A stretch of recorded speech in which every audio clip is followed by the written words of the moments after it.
Okay, so we've talked about the components of our RF system. We've talked about frequency coordination, given an example in Wireless Workbench of how to make that happen. Let's, though, just talk about some general best practices. Let's start with maybe antenna placement. Like, how far apart, where they need to be? Are they just like this, real close together? What are some things to kind of look out for? Generally 6 feet apart, either on a 45 or on a 90-degree angle.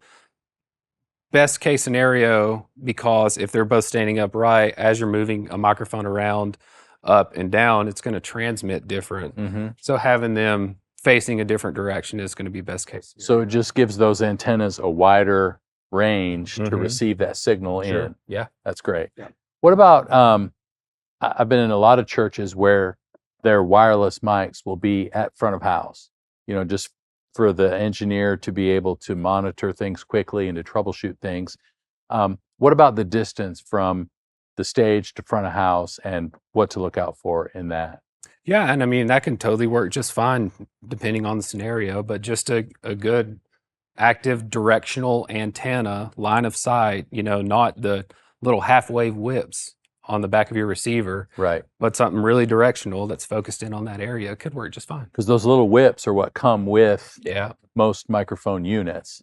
And so, just plugging those into the back and then burying them in a rack at front of house, you're going to have some stuff blocking those. Yeah, very much so. You need to kind of convert those to more of a paddle situation so that you can have more directivity. Yeah, and even, for example, like these paddles have gain adjustments on them. So if you need more receive gain, you can flip that switch and get a little bit more receive strength from what's going on stage. That's great. Now, anything regarding in-ears versus microphones in terms of how those antennas need to play well with each other?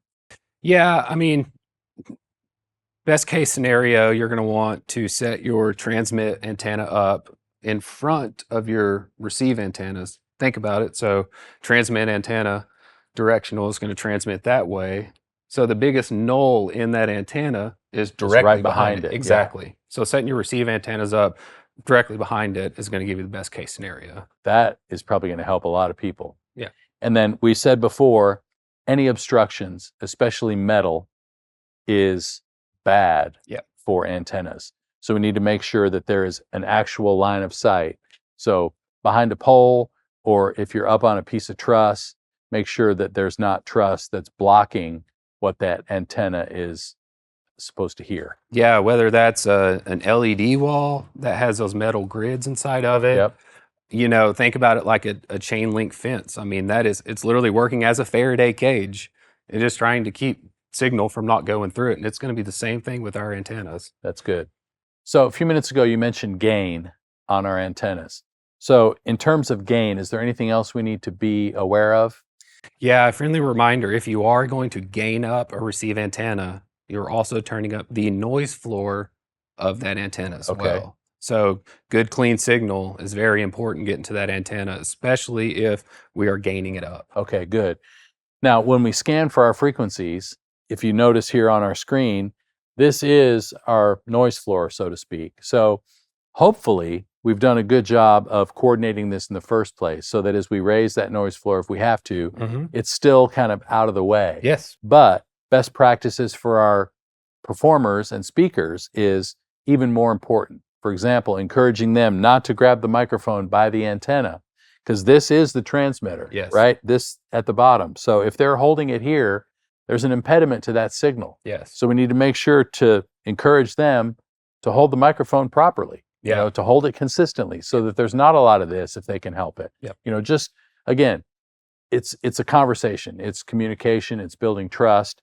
It's, hey, if you don't want the mic to drop out, then maybe don't do this. As much as if you want it to sound good, maybe don't do this, right? So there's a back and forth all the time.